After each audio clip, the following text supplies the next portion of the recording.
everyone. Welcome to Driscoll's Election Dissection, your election analysis for Across the Circus. I hope you all are doing well today, wherever you are.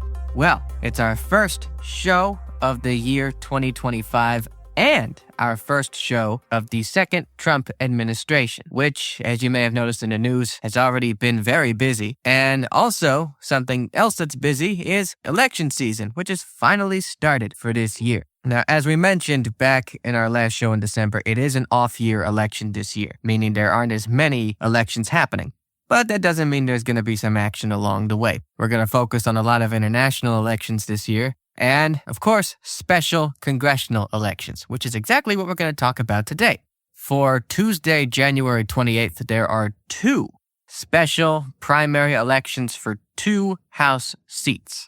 So let's dive right into it, and let's pack our bags and head to the Sunshine State, the state of Florida. One is more competitive than the other, so we'll start first in the special election for Florida's 6th congressional district. Now, according to the online boundaries here, it's a pretty urban district. It includes the city of Daytona Beach, as well as some southern suburbs of Jacksonville. And according to the Cook Partisan Voting Index, Republicans are favored by 14 points. So we're going to be talking about the Republican primary today, as whoever the Republican nominee is, they will likely have the higher chance of winning in the general election, which will take place on Tuesday, April 1st. And that's no April Fools. Remember to vote. So the former congressman from this seat was Representative Mike Waltz, who resigned on Inauguration Day, January 20th, as he accepted a position in the Trump administration as Trump's national security advisor. And that job does not need any Senate approval, unlike most cabinet officials, so he was able to get right to work. As a result, the seat is vacant. Although, currently, State Senator Randy Fine has the edge when it comes to name recognition, endorsements, and the little polls that have been done. And with that, if he does win the primary, he'll have the likely edge in the April general. But we'll move to a more competitive primary, and that's happening in Florida's 1st congressional district. Now, this district covers the western panhandle of the state, anchored in the city of Pensacola, along with the surrounding counties. And also, this seat has an edge for Republicans of 19 points, according to the Cook Partisan Voting Index, making this the most Republican district in the state of Florida. And as we know, Florida is a pretty red state, so there you go.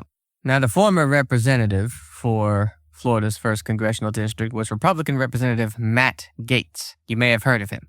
Well, he was in the news a lot over the past couple months, and to make a long story short, former Representative Gaetz resigned on November 13th as he was expecting an appointment of the United States Attorney General under the Trump administration. However, a few weeks after that, he withdrew himself from consideration. And although he was eligible to take his seat back on the first day of Congress on January 3rd because he won the 2024 election for the seat, he ultimately declined to do so, thus making the seat vacant. And with this being the most Republican seat in the state, it has a very heavy Republican primary, although there are three major candidates to look at. And they are 2024 candidate for this seat, Aaron Dimmock, Florida State Chief Financial Officer Jimmy Patronis, and State Representative Joel Rudman.